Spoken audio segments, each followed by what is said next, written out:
আজকে অনেকদিন পরে টক খাবো, কেন যেন মুখটা তিতা তিতা হয়ে যাচ্ছে, কোনো কিছুই ভালো লাগতেছে না। তো হঠাৎ করে মনে হলো যে ওদিন তো খেলাম টমেটোর টক, আজকে খাবো কচুরমুখির টক। কচুরমুখির টক কিন্তু আমার অনেক অনেক ভালো লাগে। তো এদিক দিয়ে আমি কচুরমুখিটা সিদ্ধ দিয়ে দিলাম, আর চলে আসলো হলো আমার সেই ইতিহাসাপুরি থেকে বললাম তাহলে শাপলাগুলো কেটে দাও, কারণ আমার হাজব্যান্ড শাপলাটাকে অনেক পছন্দ করে, সে ভাজি খেতে পছন্দ করে। আমার আবার ইলিশ মাছ দিয়ে চিংড়ি মাছ দিয়ে খেতে খুব মজা লাগে। তো এগুলো করতে করতে একটু পরে চলে আসলাম আমার ভাতরুম দেওয়ার যে বুয়া, তো তাকে বললাম যে আপনি তার সাথে যে কচুরমুখিগুলো ছিলে দেন, আমি সেটা দিয়ে ডাল খাবো। সে এখন বাথরুম দেওয়ার আগে আমি তাকে দিয়ে কাজগুলো করিয়ে ফেললাম। আমি এখন রান্না চড়াই দিব, আর ওরা একটু একটু করে কাজ করবে সেগুলো দেখবো। কারণ যেহেতু আমি এখন আর বের হবো না, সকালে স্কুলে দিয়ে আমি বাসায় চলে আসছি, একবেলা আমি দিয়েছি আর একবেলা আপনাদের ভাইয়া যায়। এটা আপনারা সবাই জানেন যে সেই যায় নিয়ে আসে।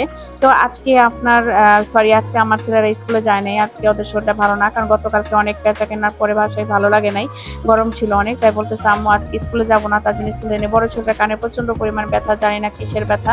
তো যাই হোক, সবকিছু শেষ করে রান্না বান্না চড়াই ফেললাম, চিংড়ি মাছটাকে কষিয়ে এগুলো রান্না করে ফেললাম। ছেলের জন্য জাতির মাছ রান্না করলাম, পাঙ্গাস মাছ, আলু, টমেটো। আর এদিক দিয়ে তো আমি পুঁটি মাছ ভুনা করলাম, কারণ পুঁটি মাছ ভুনা আপনাদের ভাই অনেক পছন্দ করে।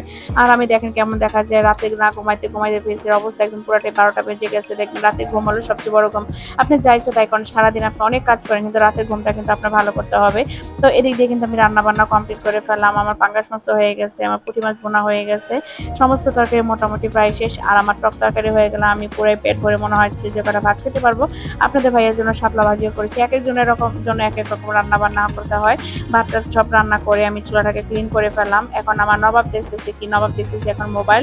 সে বারবার বলে আম্মু আমাকে একটু মোবাইল দেখতে দাও, একটু মোবাইল দেখতে দাও। তো সে মোবাইল নিয়ে বসতেছে, আর এখন আমি আপনাদের ভাইয়া আসার সময় কতগুলো বাজার নিয়ে এসছে, এখন সেই বাজারগুলো দেখে কি কি আছে। তো আমি আপনাদের ভাইয়াকে কালকে বলছিলাম যে তুমি কচুরমুখী আনতে পারো না, আমি অল্প একটু কচুরমুখী আছে সেটাতে ডাল রান্না করে ফেলবো। শুধু মুখ দিয়ে বললাম, আর আপনাদের ভাইয়া নিয়ে এসেছিল দুন্দুল আর বেগুন। বিশ্বাস করবেন এটা এখন দেখতে ইচ্ছা করে না আমার। আমাদের এখন এত পরিমাণ অ্যালার্জি হয়ে গেছে যে খালি শরীর চুলকায়, বেগুন দেখলে মনে হয় আর বেশি মেজাজটা গরম হয়ে যায়। আর আমি আসলে হলো লাউ, এখন তার এগুলো কিছুই রান্না করবো না।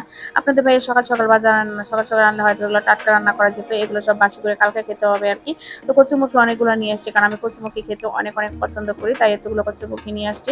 এগুলো দিয়ে কালকে ডাল খাবো, আর দুন্দুল দিয়েও কালকে রান্না করবো। আজকে এগুলো কিছুই করবো না, বেগুনের বুটাগুলো ফেলবো না, আল্লাহ যদি বাচ্চা রাখে কালকে ফেলবো। আজকে আমার কোনো কিছু ভালো লাগতেছে না। তো এইগুলো করতে করতে বিকালও হয়ে গেল। এই ফাঁকে আমার ভাই ফোন দিয়ে বলতেছে আব্বা আসতেছে হঠাৎ করে কেন, কারণ আব্বাকে ডাক্তার দেখাবো বলেছিলাম পরের দিন।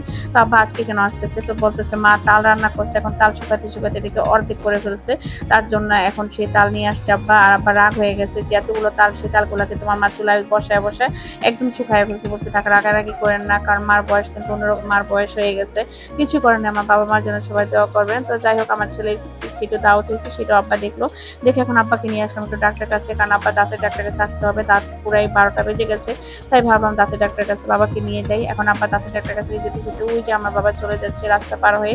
সবাই দোয়া করবেন আমার বাবার জন্য। তো যে আব্বা এখন চলে যাচ্ছে, আব্বাকে বিদায় করে দিলাম। দাঁত শুধু একটু নড়তো, সেটাকে আবার একটু পুডিং দিয়ে ঠিক করে দিল আর কি। তো আসলে বাবা জিনিসটা এরকমই, যতক্ষণ পর্যন্ত যায় ততক্ষণ পর্যন্ত তাকিয়ে থাকি।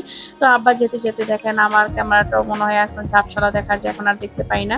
তো হঠাৎ করে এখন আমার ছোট ছেলের চোখ গেল হলো ডিমের বিক্রেতার কাছে, সে এখন ডিম কিনবে। এই ডিমটা হলো গিয়ে কোয়েল পাখির ডিম। তো কোয়েল পাখির ডিম কিন্তু আসলে অনেক মজা, কিন্তু আমি কখনো খাই না, আমার ভালো লাগে না।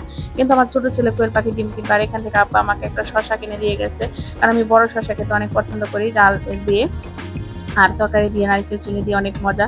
এখান থেকে এখন কিছু কোয়েল পাখির ডিম নেবো, হাতে করে টাকাও নিয়ে আসি নাই, এ ভাগ্য ভালো আমার মেয়ে ছেলে টাকা নিয়ে বের হয়েছে। তো এই তো কোয়েল পাখির ডিম কিনে নিয়ে যাবো বাসায়।